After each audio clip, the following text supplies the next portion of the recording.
and welcome to RMTV. I am Laura Craig. And I'm Mick Cumbers. Coming up on today's programme, we'll hear how the new postal codes are bringing the armed forces closer to home. We'll also tell you about one of Royal Mail's most ambitious projects. We'll discuss the new delivery methods that recently rolled out across the country and talk about the modernisation scheme that will keep Royal Mail delivering the best possible service.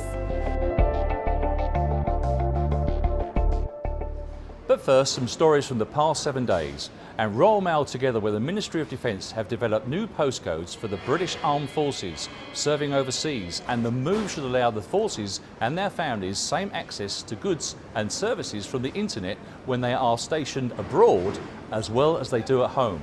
Up until now, lack of a UK postcode for military services personnel has also meant restricted access to a range of government and financial services. A German Shepherd called Vicky, who terrorised postal workers in Chole, has been ordered to stay off the streets. The dog will also be kept muzzled after 4 separate attacks on Royal Mail workers. It comes after a postwoman was bitten on her upper thigh. The dog and owners were identified after the attack was witnessed by another person on the opposite side of the road. And staying in Chorley, a new 300,000 square foot distribution centre is to be built at Buckshaw's Village Revolution Park. The Northwest Processing Centre for Postal Armed Parcel Force Worldwide will be a hub of activity for 2 massive buildings, housing 400 staff, over 300 parking spaces and spaces for 200 lorries.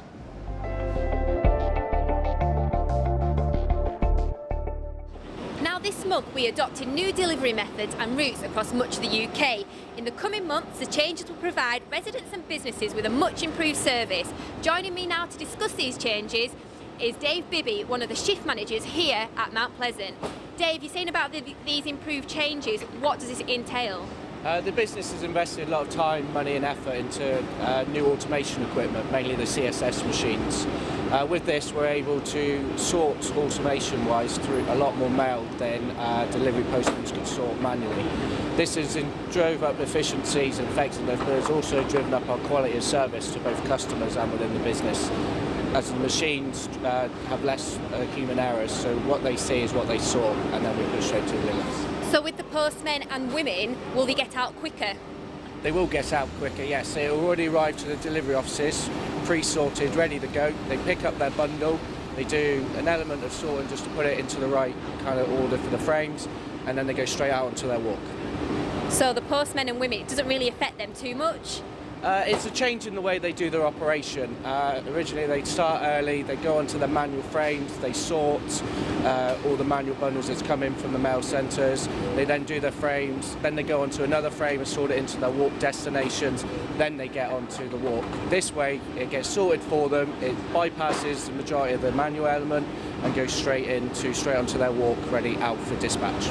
And finally, what everyone wants to know is job cuts. Are there going to be any?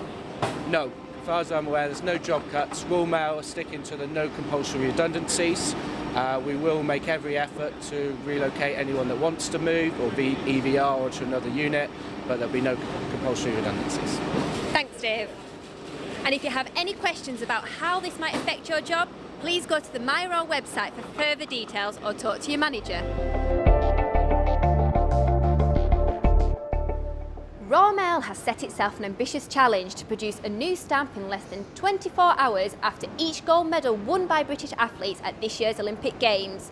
A team of picture editors, graphic designers, printers and drivers will work around the clock to ensure each of the new stamps are on sale by lunchtime the day after each victory.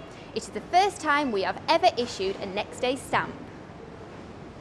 A special set of stamps that tell the story of the construction of the Titanic on the great ship's 100th anniversary has been released. 2 British and 3 American postal workers were among 1,517 people who perished when the Royal Mail ship Titanic sunk on April the 15th, 1912. The Titanic commemorative sheet comes in fully illustrated presentation folder, while each of the 10 stamps featured individual archive images of the construction and the launch of the ship.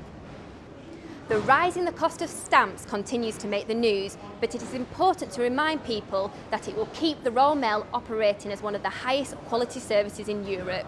As mail volume falls around the world, companies have been forced to charge more, and Royal Mail is no different. We are proud that our next day delivery target remains the highest for any major European country, and the price increase will keep us out in front.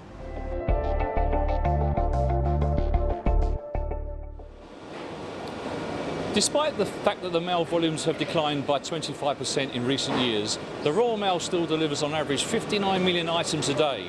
And in our bid to provide the most efficient and effective network for delivering post, we're undertaking a modernisation programme that will see the new technology introduced to the sorting offices like this. Well, joining me now to give us an insight into what difference this could make is Harry Bell from the Royal Mail Centre here at Mount Pleasant.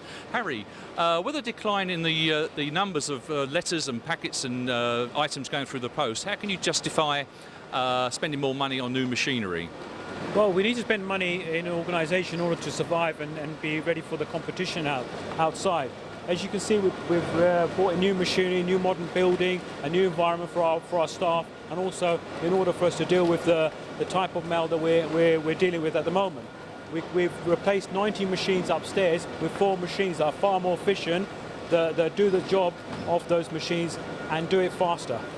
Is the reason for this modernisation anything to do with the types of items that are going through the post? Obviously the letters have dropped and the packets have increased. Is this all to do with that at all? Well, we have got a packet solution. We've actually automated some of our packets by designing it far more effectively using world-class techniques. We used to have bag and tie operations, hell of a lot of manual operation, health and safety concerns. We've now automated by bringing in red sleeves, and this has enabled us to make it far more efficient and far more effective. And finally, the big question I've been a postman for 28 years and been in the business quite a few years like yourself. Will it make my delivery a lot easier at all by any chance? Yes, we're now walk sequencing most of the work here. All of our walk sequencing mail, whether it's done on here, and also our flats are now getting automated for deliveries. So when the delivery postman turns up, he's got most of his walk ready for him to sort up by road. Thanks very much, Harry. You can find out more on our website and watch out for briefings from our manager over the coming weeks.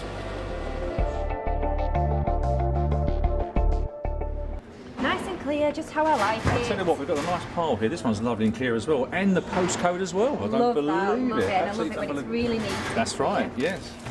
If you want to contact us, you don't need to send us a letter. You can email us using views@myroyalmail.com. And don't forget, you can download this programme from the website. I hope you've enjoyed it this week, and we'll see you next week. Bye. Bye. It's nice to get a letter that you can actually see, read nice and clearly, don't you?